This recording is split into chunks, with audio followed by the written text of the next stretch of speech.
बीड तालुक्यातील घोसापुरीमध्ये पहाटे 6 वाजता 17 तारखेला एका भावकीच्या घरात सशस्त्र दरोडा टाकला आणि फक्त याच्यात पुरुषांनाच नाही मारहाण केली तर लेकरं आणि महिलांनासुद्धा अमानुषपणे मारहाण करण्यात आली आहे. माझ्यासोबत त्या दिवशी नेमकं काय प्रकरण झालं होतं हे सांगण्यासाठी स्वतः त्या घरातील पुरुष आहेत.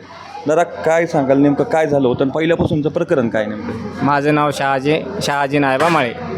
मी शेतामध्ये माझं नांगरट चालू असताना शेतातून थोडा बांधावर माती थोडी गेल्यामुळं शेजाऱ्यांनी मला हाणमार केली व मी घरी आल्यानंतर आमच्या गावचे सरपंच यांनी हे भांडण मिटवलं व की म्हणले आम्ही कुठं काय करणार नाही. व सकाळी 6च्या नंतर दरोडेखोरांनी माझ्या घरी येऊन आमच्या घरावर हल्ला केला व तलवारीने मारहाण केली व जीव मारण्याची धमकी दिली की ते म्हणाले की एकही माणूस ठेवायचा जिवंत ठेवायचा नाही अशी म्हणून आम्हाला त्यांनी मारहाण केली.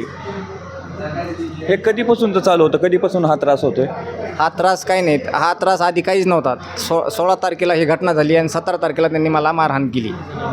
किती जणांनी मारहाण केली आणि हे नेमकं हे कधी सगळ्यात पहिल्यांदा तुम्हाला मारहाण केली त्याच्यानंतर वापस काय झालं होतं आणि हे किती जणांनी मारहाण केली? हा 10 व्यक्तींनी मला मारहाण केलेली आहे. आमच्या सगळ्या परिवाराला तलवारीने मारलं आहे, कोयत्यांनी मारलं आहे, कुऱ्हाडीने मारलं आहे आणि रोडने मारलं मला आमच्या पुऱ्या परिवाराला.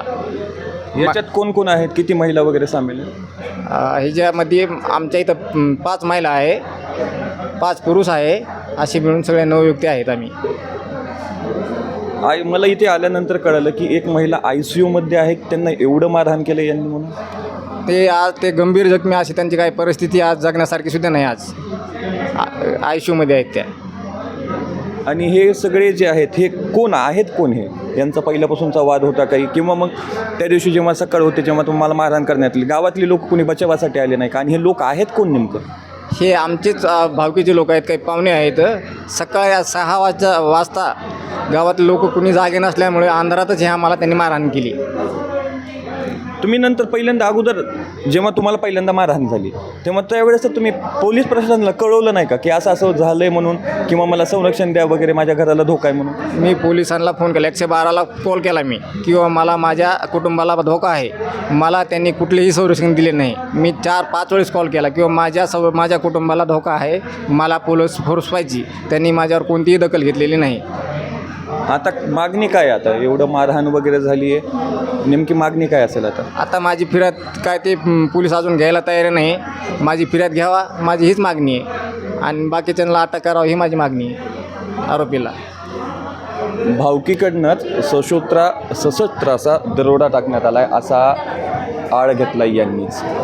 त्याच्यामध्ये पुरुषांना भयंकर मारहाण झाली आहे. पुरुषांनाच नव्हे तर महिलांना आणि लेकरांनासुद्धा, लहान लेकरांनासुद्धा यांनी मारहाण केली आहे. पोलीस प्रशासनाला त्यांनी अगोदर कळवलं होतं की आम्हाला संरक्षण द्या, पण पोलीस प्रशासनाने कोणतीही दखल यामध्ये घेतली नाही. आता नेमकं हे समोरचे जे कोणी आहेत यांच्यावर खरंच गुन्हा दाखल होणार का आणि ह्या कुटुंबाला न्याय मिळणार का हे पाहणं आता महत्त्वाचं ठरणार आहे. कॅमेरामॅन मुकुंद चिंचकरसोबत मी बालाजी शिंदे, लोकांचा TV पाहत आहे आपण बीडमध्ये मी सध्या.